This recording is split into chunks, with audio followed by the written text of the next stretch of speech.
Hey guys, Todd from Airsoft, bringing a video on the Airsoft AEG internal spring. Now, I wanted to make this video on the spring just because I've heard a lot of things that are not true here at Airsoft about the spring, kind of what they do and what differences they make as you upgrade them or downgrade them, and just kind of a background information on the spring. So, if you didn't know already, your gun, if you have an AEG, is going to be powered by a spring. Now, obviously, it's not quite the same for a Springer, which is just reliant on the spring to shoot your gun.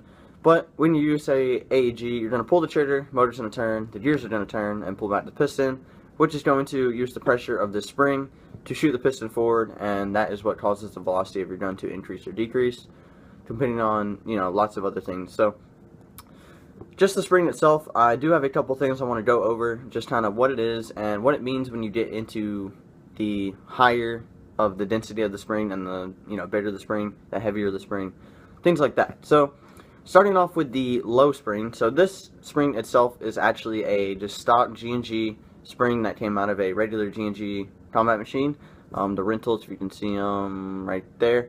So these springs are out of a G&G. The G&Gs are advertised to shoot right at about 360. Obviously, as they wear down, your spring is going to be compressed a lot more, and it's not going to shoot quite that.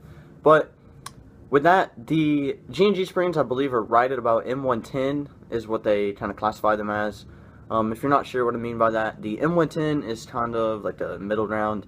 M100 is a little bit lower FPS, M120 is higher FPS, M130 is even higher, etc., etc.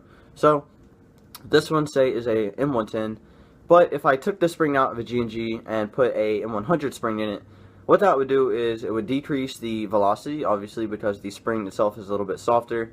It's going to be pulled back a lot easier and released with less pressure. So it's going to decrease your FPS, but in return, it is going to increase your trigger response because your gun has a lot less stress on it. It's going to be able to cycle a little bit quicker.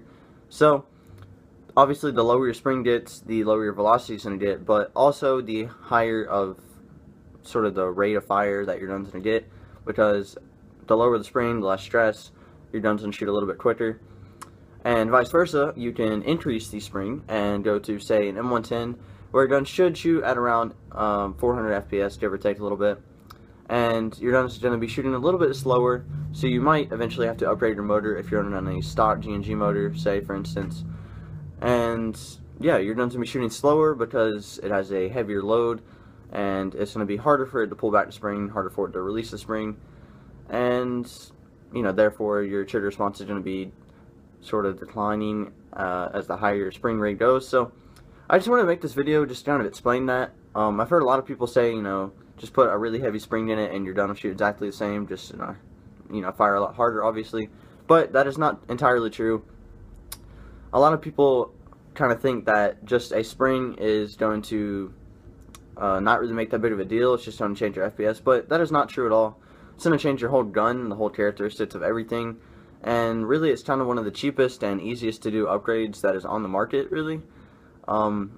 For beginners, maybe not so much, but just to put in, and the cost, these springs can run you, $8 to $10, and they can change your whole gun. So really, springs are a pretty big deal. I'm going to try to make a lot more videos, explaining sort of all the internal parts and what they are, what they do, and what kind of is affected whenever you upgrade or downgrade them.